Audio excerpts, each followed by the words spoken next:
नमस्कार,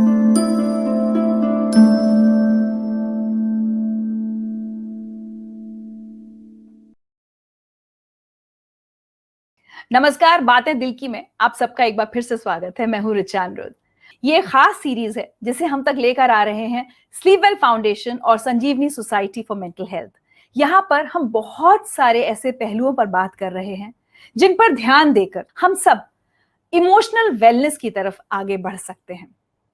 mental health इस वक्त एक बहुत इंपॉर्टेंट टॉपिक भी है हमारी सोसाइटी में, और हम इस पर बात करने से कई बार हिचकते भी हैं, झिझकते भी हैं। उसी झिझक को हम सब दूर करने की कोशिश कर रहे हैं बातें दिल की में।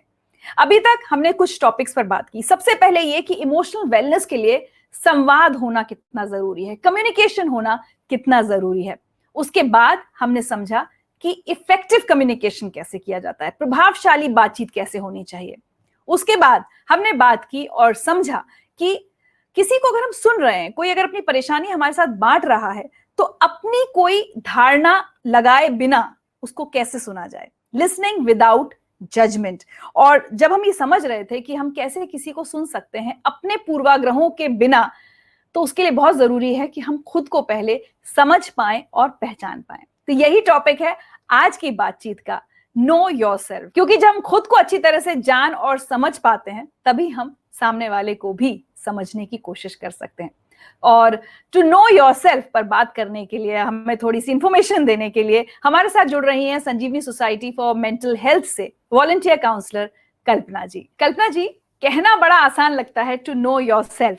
हमारे काउंसलर्स भी हमसे ये बात कहते हैं, स्पिरिचुअल गुरुज भी कहते हैं खुद को पहचानो, अपने अंदर झांको। लेकिन क्या इतना आसान है अपने आप को जानना समझना? आसान तो नहीं है, पर अगर हम ये डिसाइड करें, निर्णय ले लें कि हमें अपनी जिंदगी सुधारनी है, थोड़ी और परिपूर्ण करनी है, थोड़ी और खुशहाल करनी है, तो यही एक रास्ता है कि अपने आप को जानो पहचानो। क्योंकि बहुत बार लाइफ में हम किसी प्रॉब्लम में आ जाते हैं, चाहे पर्सनल रिलेशनशिप में, चाहे वर्क में, और हमें समझ में ही नहीं आता है कि ये हुआ कैसे।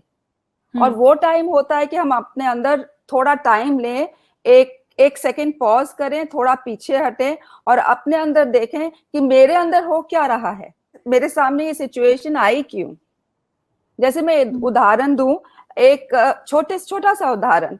एक लड़की थी, वो कह रही है कि मेरा बॉयफ्रेंड मुझे बहुत निग्लेक्ट कर रहा है, वो मेरे को ध्यान ही नहीं देता है। जब मैं उससे और थोड़ी बातचीत की तो पता चला कि वो सुबह उसको मैसेज करता है, दिन में काम से मैसेज करता है, और शाम को जैसे ही काम खत्म हो जाता है वो उसको फोन करता है। अभी अलग अलग शहर में है। तो मुझे समझ में नहीं आया कि फिर क्यों उसको लग रहा है कि निग्लेक्ट फीलिंग है। ये टाइम होता है कि जानना समझना कि क्यों मुझे ये निग्लेक्ट की फीलिंग आ रही है। जब मैं उससे थोड़ी और बातचीत की तो पता चला कि बचपन में पेरेंट्स से उसको बहुत निग्लेक्ट की फीलिंग थी, क्योंकि माँ बाप बेटे पे ध्यान देते थे, बेटे पे इम्पोर्टेंस देते थे, तो वो शुरू से ही उसका लाइफ एक्सपीरियंस निग्लेक्ट का हुआ है। अब बॉयफ्रेंड उसको पूरा टेंशन दे रहा है, पर उसके अंदर वही फीलिंग है निग्लेक्ट की। जब वो अपने आप को जानी पहचानी तो उसको समझ में आया कि ये तो मेरी फीलिंग है, सामने वाला नहीं कुछ कर रहा है। हाँ, और मान लो अगर नहीं समझती तो सामने साफ है कि वो रिश्ता कहाँ जाता। रिश्ते में स्ट्रेस आता, स्ट्रेन आता, हो सकता है फिनिश ऑफ हो जाती। तो उसने रिश्ते को नहीं समझा, अपने आप को समझा, और उससे रिश्ते में सुधार आई। तो कैसे समझें खुद को? इफ इट्स नॉट इजी, जरूरी है लेकिन आसान भी नहीं है, तो क्या कोई टेक्निक है खुद को पहचानने की? अपने अंदर जाना होता और महसूस करना पड़ता है कि मेरे अंदर क्या हो रहा है, मैं क्या सोच रही हूँ, मैं क्या फील कर रही हूँ। अगर आपने भी वो प्रोसेस किया होगा तो अंदर में अच्छा नहीं लगता है, बहुत डिस्कम्फर्ट लगता है, क्योंकि हमें अपनी अच्छाइयाँ, स्ट्रेंथ्स भी नजर आती हैं और वो चीजें भी नजर आती हैं जो हमारी अच्छी क्वालिटीज नहीं है, अच्छी नहीं है। तो हम क्यों ये कष्ट क्यों भोगें कष्ट क्यों करें, क्यों नो योरसेल्फ करें?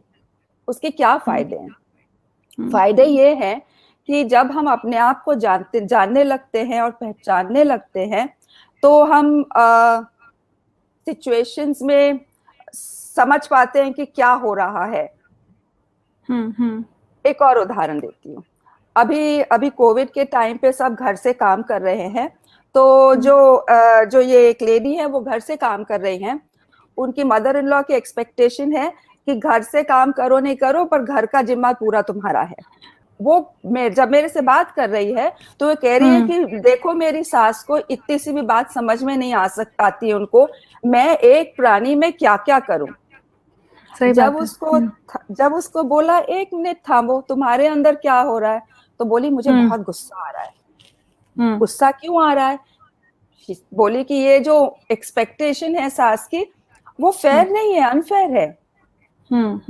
जब उसको समझ में आया कि मुझे गुस्सा आ रहा है, सही बात पे गुस्सा आ रहा है, ये एक्सपेक्टेशन अनफेयर है, तब वो अपने सास से जाके बात कर पाई और उनको समझा पाई कि देखो मैं काम करना मेरा जरूरी है, उसके संग संग मैं जितना घर संभाल सकूंगी करूंगी, पर मुझे सबकी हेल्प भी चाहिए।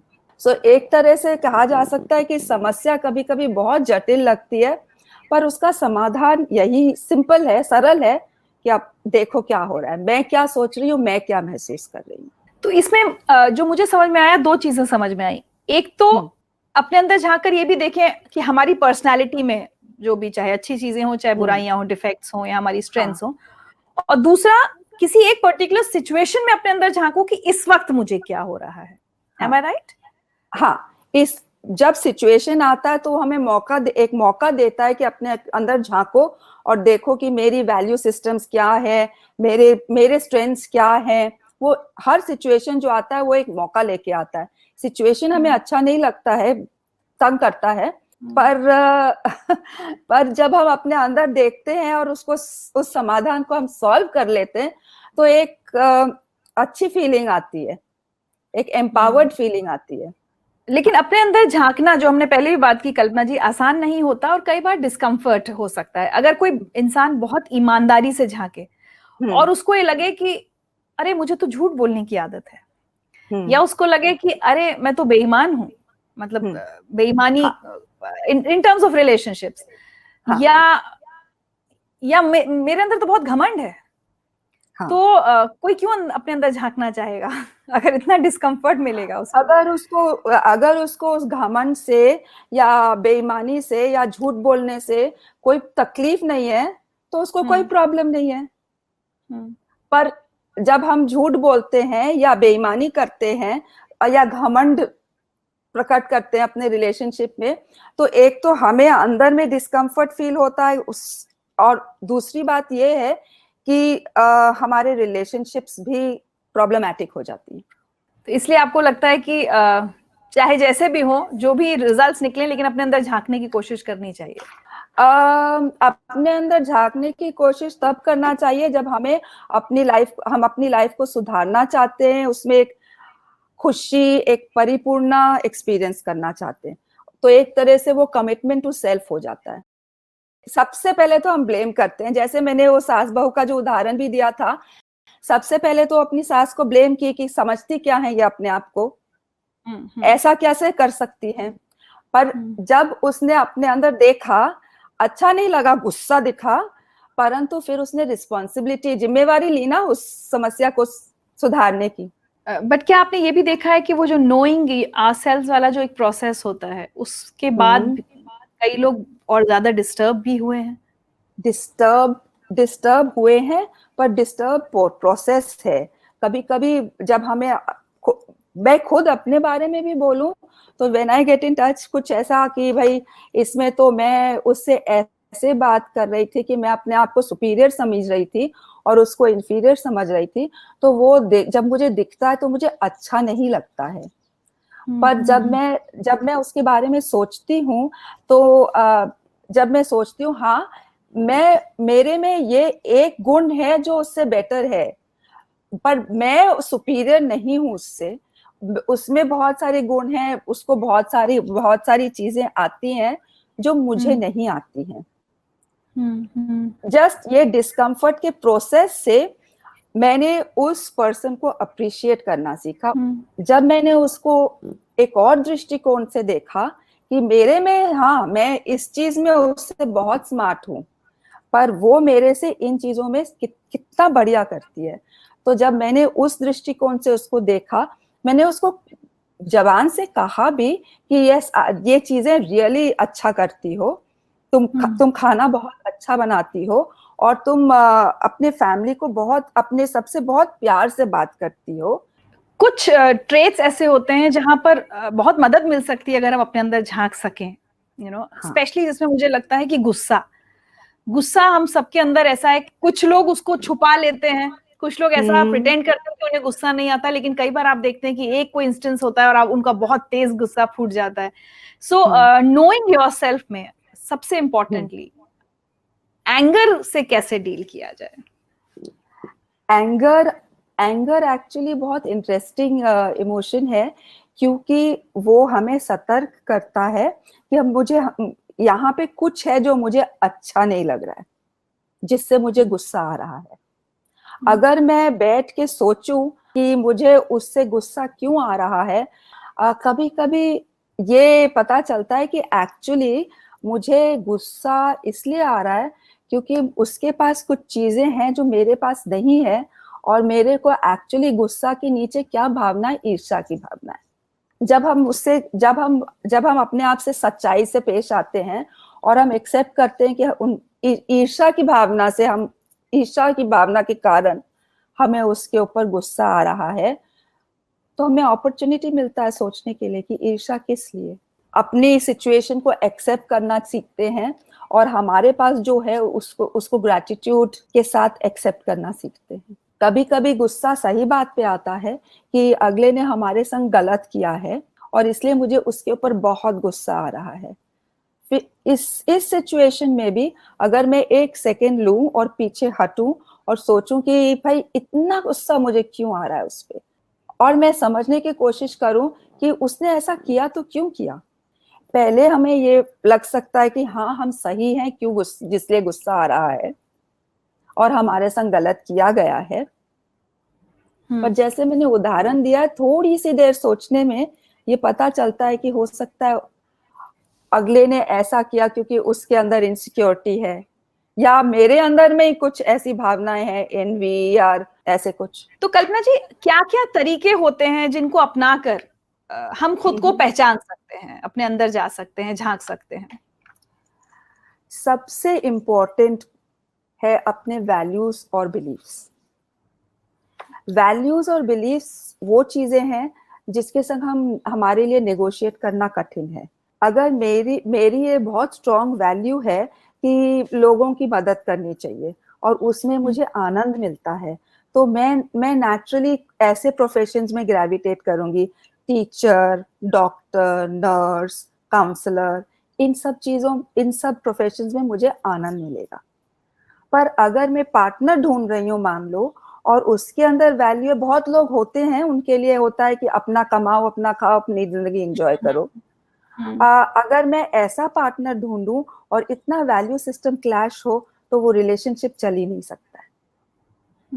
इनफैक्ट मैरिज में बहुत लोग सोचते हैं कि इंटरेस्ट कॉमन होने चाहिए, कि एक तरह के म्यूजिक एंजॉय करो या सिमिलर म्यूजिक, मूवीज, किताबें एंजॉय करो। ये सब मायने नहीं रखते। जो हमारे मेजर वैल्यूज हैं, अगर मान लो आपका बहुत स्ट्रॉन्ग वैल्यू है कि झूठ ना बोलो, और आप किसी से शादी करो जो मजे से झूठ बोलता है या चीटिंग करता है, तो आपको बर्दाश्त नहीं होगा। ट्रू। सो जो भी आपके वैल्यूज हैं, आप नोटिस करेंगे जो भी आपके फ्रेंड्स हैं उनसे अलग अलग फ्रेंड्स हो, पर वैल्यू सिस्टम आपका मैच करेगा।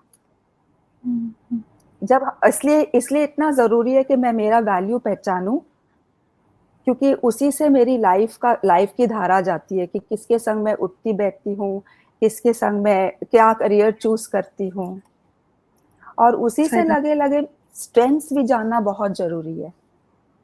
बहुत फैमिलीज में ये ऐसे होता है, मैंने बहुत यंग लोगों से बात की है, उनके पेरेंट्स सोचते हैं इंजीनियरिंग करना चाहिए, कि इसी तरह पैसे दे करके इंजीनियरिंग कॉलेज में भर्ती करवा देते हैं, किसी तरह बहुत कष्ट पाके वो बच्चे किसी तरह घसीट पीट के थर्ड डिवीजन में पास भी हो जाते हैं, पर उनका कोई उसमें स्ट्रेंथ नहीं है, कोई टैलेंट नहीं है, स्किल नहीं है।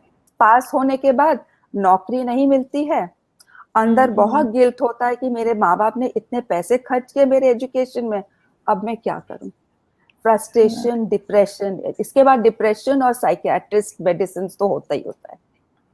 अगर 18 साल के बच्चे को हाँ ये नहीं पता है कि मुझे क्या करना है, पर तब तक कुछ कुछ आइडिया तो हो जाता है कि मेरे स्ट्रेंथ्स क्या हैं, क्या मैं मैथ्स मेरी स्ट्रेंथ है या ह्यूमैनिटीज मेरी स्ट्रेंथ है। अगर आप ये पहचान सकते हो कि ये मेरे स्ट्रेंथ्स हैं, तो आप अपने पेरेंट्स से नेगोशिएट कर सकते हो कि आप मुझे इंजीनियरिंग कराना चाहते हो, लेकिन मेरे को तो मैथ्स का 2+2 भी नहीं आता है, मैं कैसे करूंगा इंजीनियरिंग। पर देखो इस एरिया में मैं कितना बढ़िया कर सकता हूँ। तो स्ट्रेंथ्स पहचानना बहुत जरूरी हो जाता है। और कभी कभी मेरी एक क्लाइंट थी, वो उसके फादर फिजिक्स के प्रोफेसर थे डीयू में एंड यूनिवर्सिटी में, एंड वो बहुत कीन थे कि ये बेटी भी साइंस करे। बेटी बहुत क्लियर थी कि वो साइंस नहीं कर सकती है, उसमें वो स्ट्रेंथ और स्किल्स नहीं है, पर फादर सुने ही नहीं उसकी बात। तो वो अपनी बात बहुत कोशिश की अपने पिता को समझाने की, वो समझ ही नहीं पाए। उनका फिक्स्ड आइडिया था कि मेरी बेटी तो साइंस ही करेगी और इसको सोशल वेलफेयर, सोशल वर्क की तरफ जाना था। तो ये 1 साल साइंस की और फिर शी मेड श्योर कि उसको फिजिक्स में 0 on 100 मिले। Oh my God. And then she shifted to social work, MSW की, सब कुछ की, पर she was in her instance she was clear कि मैं साइंस नहीं कर सकती हूँ, कैसे मैं समझाऊं। मैंने पूरी कोशिश कर ली पिता को समझाने का, अब ये पब्लिक ह्यूमिलिएशन नहीं करेगा। पर शी वाज अवेयर कि ये मेरे स्ट्रेंथ्स है, ये मेरी वीकनेस है। एंड आज की तारीख में वो सोशल वर्क में बहुत बढ़िया काम कर रही है, कितने लोगों का फायदा हो रहा है। जी, तो आखिर में अगर एक बार हम पूरा रिकैप कर लें, अपने आप को जानने के सबसे बड़े फायदे क्या हैं? फायदे, सबसे पहले तो जिंदगी खुशहाल हो जाती है। अगर आप इंजीनियरिंग कर रहे हो, वो जो 4 साल बच्चे ने इंजीनियरिंग किया, आप सोचो जब उसको क्लास में कुछ समझ में ही नहीं आ रहा है, किसी तरह उसके फ्रेंड्स उसको थोड़ा बहुत समझू के इतना समझा दे रहे हैं कि उसके पास मार्क्स आ जा रहे हैं। आप सोचो उसका 4 साल कैसा निकला होगा, कितना दुख में निकला होगा, कितना टेंशन में निकला होगा, कितना कष्ट में निकला होगा। तो फायदा अपने स्ट्रेंथ्स को जानना, अपने आप को जानना, और फिर सबसे पहले तो जिंदगी खुशहाल हो जाती है। और जब हम अपने नीड्स और एक्सपेक्टेशंस को समझ लेते हैं, तो फिर उनको फुलफिल करने के तरीके तो हम ढूंढ ही लेते हैं, पर उनको समझना बहुत जरूरी है। एक अंदर में हमारे सब टाइम आंतरिक संघर्ष रहता है। जब हम अपने आप को नहीं जानते हैं, तो हर टाइम लाइफ में जब क्रॉस रोड्स आते हैं, लाइफ में तो कदम कदम पे क्रॉस रोड्स आते हैं, अब चुनना पड़ता है ये करूं कि ये करूं, और कितना लोग डायलेमा में पड़ जाते हैं उस टाइम। पर अगर जरा सा बैठ के सोचे कि मैं कौन हूं, मेरी भावनाएं क्या हैं, मेरी वैल्यू स्ट्रेंथ्स क्या हैं, तो चूज करना आसान हो जाता है और एक फीलिंग ऑफ आत्मनिर्भरता आती है और वो संघर्ष खत्म हो जाता है। और जब हम अपनी नीड्स को इस तरह से फुलफिल कर सकते हैं, तो जिंदगी भी एक परिपूर्ण लगती है। एक और फायदा ये है कि जब हम अपने आप को पहचानने लगते हैं और जानने लगते हैं, तो हमारा रिश्ता अपने आप से इम्प्रूव होता है, और वो फर्स्ट स्टेप है, पहला नींव है, जिसपे हमारा दुनिया से और औरों से रिश्ता इम्प्रूव होता है। और जब हमारे रिश्ते अच्छे हों, उससे ज्यादा सेटिस्फाइंग हो क्या सकता है। मेरे ख्याल से if we are at peace with ourselves and the other people around us, तो मुझे लगता है जिंदगी वाकई बहुत खुशहाल बन सकती है और बहुत सारी जो हमारी प्रॉब्लम्स खड़ी हो जाती हैं उससे हम बच सकते हैं। हाँ, और ये पीस शब्द आपने बहुत अच्छा यूज करा। मैं कितने लोग बोलते हैं आई वांट पीस, सबको पीस चाहिए, पर पीस का रास्ता वो कांटों वाली सड़क पे चल के आता है। जब हम अपने आप खुद को पहचानने का रास्ता आसान नहीं है, वो दर्द ना है, थोड़ा दर्द देता है, पर फायदे इतने हैं इसीलिए हम करते हैं। क्या बात है, बहुत ही अच्छी बात कही। और मेरे ख्याल से हमारे सारे व्यूअर्स के लिए बहुत इंपॉर्टेंट पॉइंट है ये, कि कई बार हम दूसरों से बहुत शिकायतें करते रहते हैं अपने आसपास के लोगों से, लेकिन जिस दिन हम ये तय कर लेंगे कि हम अपने अंदर भी झांकेंगे, तो शायद किसी भी रिश्ते में हमें दोनों की दिक्कतें, दोनों की कमियां, दोनों की ताकत दिखने लगेगी, और हम अपने हर रिश्ते को बेहतर बना सकते हैं अगर अपने अंदर झांकना शुरू कर दें। मुश्किल है लेकिन फायदेमंद है। यस, बहुत। और आज बातें दिल की में कहीं ना कहीं हमने थोड़ा सा इस बात को छुआ है कि कैसे अगर हम अपने अंदर झांकेंगे, अपने को पहचानेंगे, तो खुशहाल जिंदगी की तरफ आगे बढ़ सकते हैं। और अगले एपिसोड में हम बात करेंगे स्ट्रेस फ्री कैसे रह सकते हैं। तो उसकी आज एक थोड़ी सी बात हो गई है कि खुद को पहचानने से भी हम बहुत सारा अपनी जिंदगी का तनाव कम कर सकते हैं। लेकिन इसी टॉपिक पर हम आगे और बात करेंगे, स्ट्रेस अपनी जिंदगी का, तनाव कैसे कम करें। लेकिन आज की इस बातचीत के लिए बहुत बहुत शुक्रिया कल्पना जी। Thank you.